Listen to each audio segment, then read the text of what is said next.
I don't quit. You know, I may not make it the first time, but I'll come back. I gotta call an audible. I gotta fucking get my head back in the game. I gotta figure this shit out. It doesn't mean you leave. It means you study it more. We're afraid.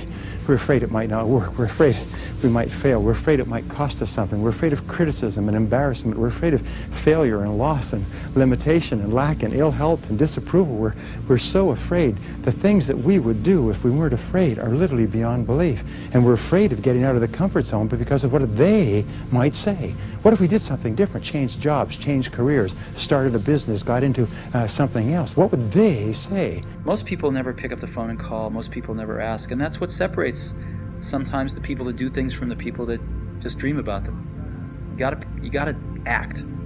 And you've got to be willing to fail. You've got to be willing to crash and burn. You know, with people on the phone, with starting a company, with whatever. If you're afraid of failing, you won't get very far. People always say, man, how do you handle failure, man? I fail a lot, dude. I fail all the fucking time. They go, how do you handle it? I'm trying to do shit, man, that many people aren't trying to do, but I don't look at failure as failure. I look at failure as your first, second, third, fourth, fifth attempt. I look at them as attempts. I don't look at anything as failure. Because when you're willing to try to do something, not trying is failure. That's not some after school special shit. But when you're able to go out there is no failure. It's attempts. Because when you're trying to do something that's bigger than you, whatever you are, whoever you are, if you're paralyzed, you're trying to walk one step and you didn't fail, motherfucker. That was your first attempt. If that's your biggest thing, that's how your mindset needs to go into everything. So I don't look at it as failure is a big word like that gets people down and shit. We give so much power to words. I don't. I take the power right away. I didn't fail shit. I'll never consider the possibility of failure. Remember that in order to be successful, you have to fail a lot. Thomas J. Watson, the founder of IBM, was once asked by a young man, how could I be successful faster? And he said simply, double your rate of failure. If you want to be successful faster, fail more often. You see, there's a law of probabilities that says the more you fail, the more likely you are to succeed. The less you fail, the less likely you are to succeed. Peter Drucker says you would never hire a person who has not had some major failures in life because they haven't learned anything. So the key is, if you want to be successful, don't be afraid of failure. I tell people this all the time. Michael Jordan, the greatest basketball player in the world, he took 946 game-winning shots. 946 times since he was in high school, the ball has been in his hand to take the game-winning shot with no time on the clock. He has only made 146 of those. He has missed over 700 times, but he has made 146. You know what they write about? When he make it. They write about when you make it. So guess what? When you get through failing, all you got to do is make one.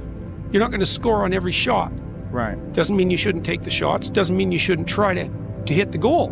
But part of being able to continue to take shots is to have the strength of character to tolerate the fact that in that instance you weren't on top. What one great thing would I dare to dream if I knew I could not fail? What one great thing would you dare to dream if you knew you could not fail? Imagine you were absolutely guaranteed of success in any one thing, big or small, long-term or short-term, in the whole world. What would it be? And write it down. Now, if that doesn't make your heart pound a little bit faster, then maybe somebody should nudge you with their elbow because you're probably not alive or awake. The fact is that when you start dreaming big dreams, you know what happens? Is your self-concept goes up, your self-esteem goes up. The very fact that you allow yourselves to dream big dreams causes you to feel better about yourself, see yourself better, think of yourself better, and it starts the process of making yourself unstoppable. You can't control the outcome all the time. Sometimes it should go the other people's way. It shouldn't always go your way. So you get motivated by the losses, you stay motivated through the winning. What you can control is your process. You can control those intangibles. You can control the work ethic, the consistent discipline, your attitude, your culture, how much you care. All those things are in you. They just need to be drawn out of you. Every person you've seen accomplish the goal, you only see it the moment they accomplish it. It's because every time you fail, no one cares and no one sees. But when you finally win, people take notice. But it's the only time they notice is when you actually win. The fact that everyone looks like an overnight success means that the 10 years where they sucked, no one saw. And so the fear that you have about people noticing the fact that you fail is ridiculous, because they're barely going to notice when you succeed. Successful people see opportunity in every failure. Normal people see failure in every opportunity. Both are right. Only one gets rich.